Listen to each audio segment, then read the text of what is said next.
So for today's lesson, we will continue to discuss the concept of politics, part 2 in our module 1. So we have the key terms in politics. Those are political apathy, political behavior, political bias, political culture, political dynamics, political economy, political literacy, political institutions, political process, political situations, and political socializations. So, the first one, we have the political apathy. Political apathy defines as strong convictions that one's vote does not really count or no contribution to the reform in the government. So for example, a voter apathy has a lack of interest among voters in the election of representative democracies.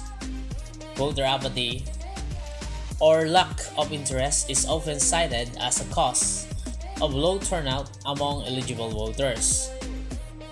So this simply means that political apathy can lead to a loss of democracy and respondents mentioned. So it can also have social and psychological damage due to lack of personal political interaction, meaning that it has a strong conviction that one's vote does not really count or no contribution to the reform in the government. Next, we have political behavior. Political behavior is the attitude of individuals and groups outside the government who are striving to influence or take position of the government. So this means that in political behavior in a democracy has both prospect and problems that differ from those of private voluntary activity. So as you can see, we have the different political action, that's like a protest in some issues and concerns. It can also force all citizens to comply with decisions made by their elected representatives, because these political decisions are supposed to be for the benefit of all. The support of all is commended. So political behavior has a role in shaping our political system or in politics. Next, we have the political bias. Political bias. Political bias refers to the human tendencies who prefer one candidate or political party to the other on certain stands or issues that gain public attention. So, for example, a political bias that has a perceived bias involving the slanting and altering of information to make a political position or a political candidate seem more attractive than the other. With a distinct association to media bias, it commonly refers to how a reporter or news organizations or TV show covers political candidates and policy issues. A political bias exists beyond simple presentation and understanding of viewpoints favoring a particular political leader or party, but rather transcends into the readings and interaction among individuals undertaken on a daily basis.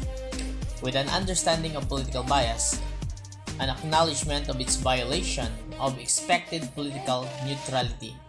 Lack of political neutrality is the result of political bias, and further, the control mechanism to reduce political bias. Next, we have political culture. Political culture is the pattern of individual attitudes and orientations toward politics among the members of a political system. So this means that in political culture, it is also describes how culture impacts politics. Every political system is embedded in a particular political culture. Political culture in political science is a set of shared views and normative judgment held by a population regarding its political system.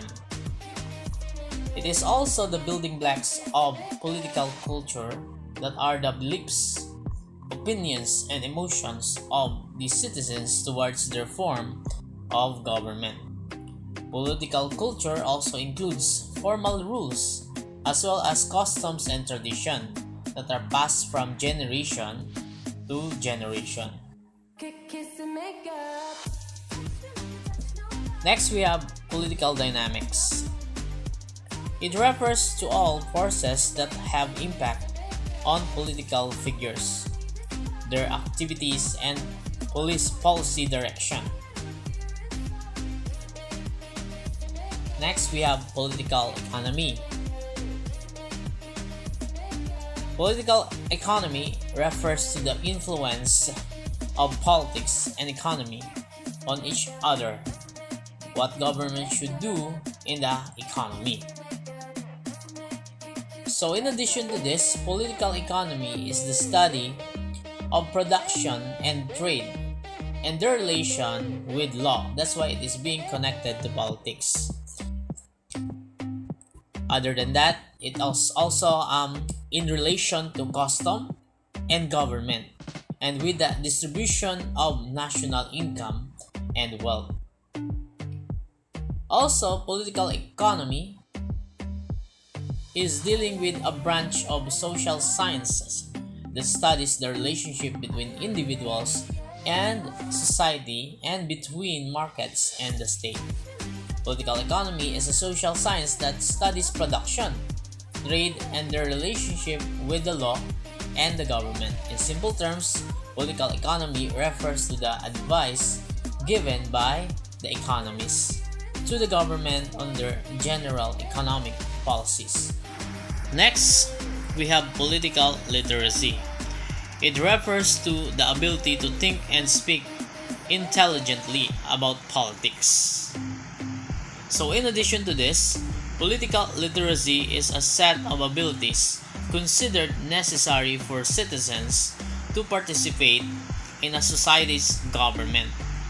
It also includes an understanding of how government works and of the important issues facing the society. Next, we have political institution. According to Hislop and Mughan, in 2012, political institution is conceptualized as a set of relationship between political actors or the people involved in politics that is predictable, stable over time, and evolves to meet changing political circumstances and come to be valued for its own sake. In other words, it acquires legitimacy. So in addition to this, political institution can be defined as an institutional or organizational arrangement for political governance or simply forms of government. Forming speaking, political institution as a basic recipe for governance. So, political institution functions are assigned to the institution for the betterment of the people and the democracy. The government is also responsible for ensuring security to the citizen and providing facilities for education and health to all. Next, we have political process. It is a set of procedures being followed to resolve problems and important issues affecting large number of people. So an example of political process is an election. So for an election to be effective, it must follow the right political process, wherein by means of voting, citizens are participating in the democratic process. Citizens vote for leaders to represent them and their ideas, and the leaders support the citizens' interests. Next, we have political situation. So according to Lasso, it is defined as events or phenomena in which participants mix common and competing interests in assessing or evaluating the impact or outcome of any political happening that may directly or indirectly alter the social order. Next, we have political socializations. It is the process of acquiring knowledge about politics by being exposed to information from parents, peers, educational institutions, mass media, politicians, and the community. So, in addition to this, political socialization is the process by which individuals learn and frequently internalize a political lens framing their perceptions of how power is arranged and how the world around them is organized. So those perceptions in turn shape and define individuals' definition of who they are and how they participate in the whole community or in the government. Okay, let's proceed to governance defined. Governance has been defined as the traditions and instructions that determine how authority is exercised in a particular country. So this includes the process by which the governments are selected, held accountable, monitored, and replaced. The capacity of governments to manage resources efficiently and formulate, implement, and enforce sound policies and regulations, and the respect of citizens and the state for the institutions that govern economic and social interactions among them. So in addition to this, governance comprises all of the processes of governing, whether undertaken by the government of a state, or by a market, or by a network, or over a social system, and whether through the laws, norms, power, or language of an organized society. Governance also refers to such activities of the government as an institution relative to its management of the public affairs. So in addition to this, governance comprises all of the processes of governing, whether undertaken by the government of a state over a social system, and whether through the laws, norms, power, or language of an organized society. The governance is an act of how the government, which is the institution composed of people entrusted with the management of public affairs. Hence, to discuss about governance is to deal with the government as an institution, its origin, and its prime duties and responsibilities. While the United Nations Economic and Social Commission for Asia and the Pacific, or the UNESCO, defined governance as a process of decision-making and the process by which decisions are implemented or not implemented. It may be used in several contexts, such as corporate governance, international governance, national governance, and local governance. So, in addition to this, the overall objective of the United Nations Economic and Social Commission for Asia and the Pacific, or the UNESCO, is to promote inclusive and sustainable economic and social development in the Asia-Pacific region, with a priority accorded to the implementation of 2030 Agenda for Sustainable Development and the achievement of the Sustainable Development Goals. The UNESCO emphasizes also strengthening the institutional capacities to serve the rights of the people of the region and address their aspiration and needs. So this simply means that the governments basic functions are providing leadership, maintaining order, providing public services, providing national security, providing economic security, and providing economic assistance. About the government, here in our country, the Philippines is a republic with a presidential form of government wherein in power is equally divided among its three branches. Governance distinguished from government. Government is an institution run by or on behalf of the state, delivering in more or less top-down fashion, like for example, those public goods for which citizens are presumed to need. Hence, we have the Philippine government, which is permanent as an institution, but we have also Cory Aquino administration, Ramos administration, the Noynoy Aquino administration, and etc.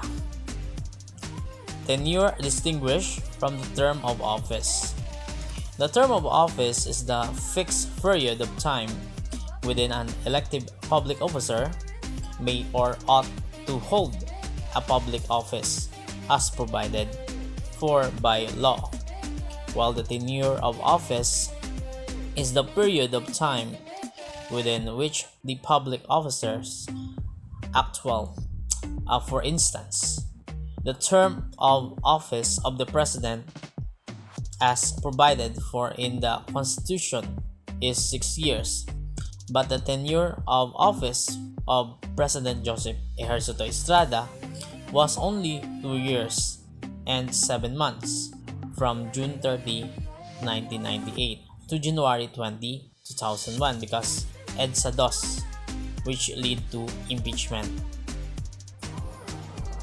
Let us now proceed to 6 key dimensions of governance. Based on worldwide governance indicators, a long-standing research program of the World Bank, there are 6 key dimensions of governance. These aggregate indicators combine the views of a large number of enterprise, citizen, and expert survey respondents in industrial and developing countries. These are, the first one, we have the voice and accountability. It measures perceptions of the extent to which citizens participate in electoral and decision-making processes, including the enjoyment of freedom of expressions, press, and associations. Okay, so for example, by means of voting during election, the citizens are participating in the democratic process. Citizens vote for leaders to represent them and their ideas, and the leaders support the citizens as well in terms of their interests. Next, political stability and absence of violence. This measures perception on the ability of the government to suppress lawlessness and violence, fight destabilizations, and terrorism. So, in addition to this explains that the government are the one who has the power for initiating an end to any type of lawlessness and violence, because this affects a significant proportion of the population. It also threatens the lives and physical and mental health of millions of people, overburdens health systems, undermines human capital information, and slows economic and social development.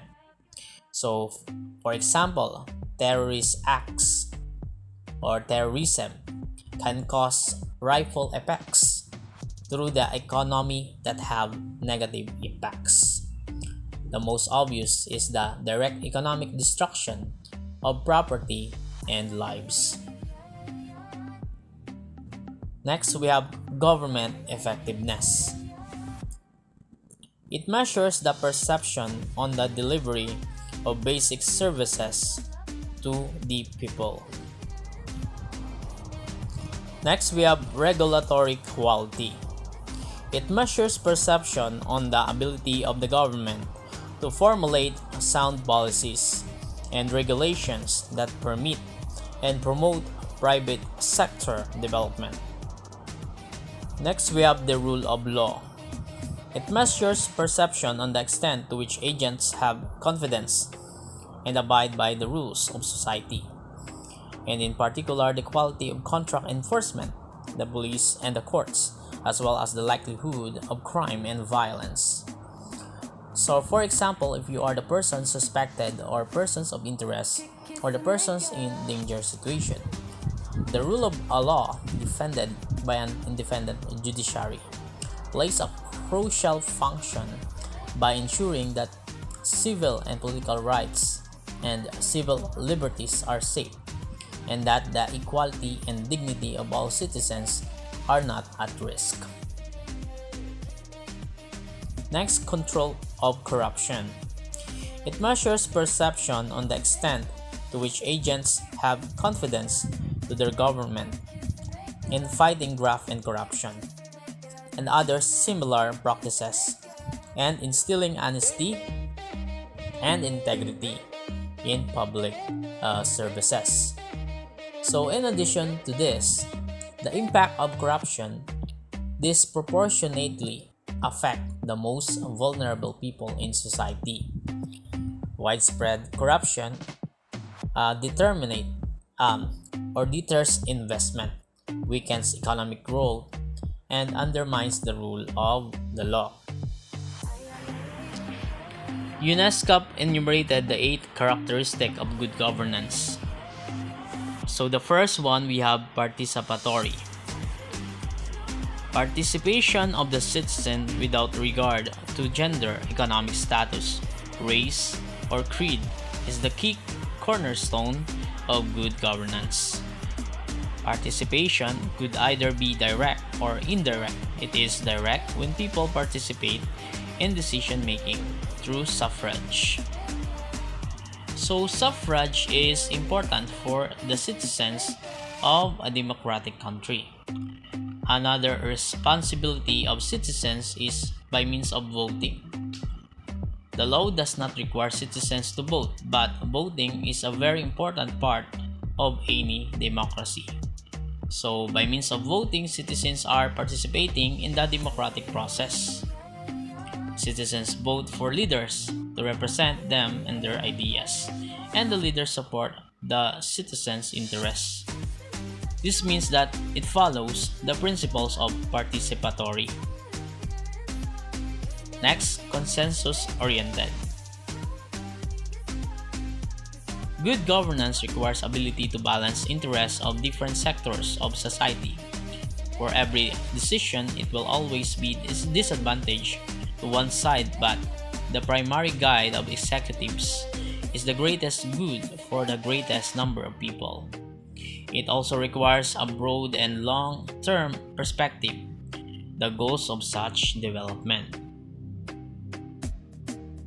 So, in consensus-oriented, it is one of the principles of good governance and basically mediates differing interests to reach a broad consensus on what it is best interest of the group and, where possible, on policies and procedures. The perspective on good governance and human development, along with a sense of what is needed for such development. So consensus-oriented is very important in developing a good government. Next, we have accountable. Accountability and norms of public officials and employees are provided in Article 11, Section 1 of the 1987 Philippine Constitution, which states public office is a public trust. Public officers and employees must at all times be accountable to the people and serve them with utmost responsibility, integrity, loyalty, and efficiency. Act with patriotism and justice, and lead modest lives. It is clearly that government workers are accountable to the welfare, which is the very essence of democracy state. Next, we have transparent. Transparency means that decisions taken and their enforcement are done in a manner that follows rules and regulations.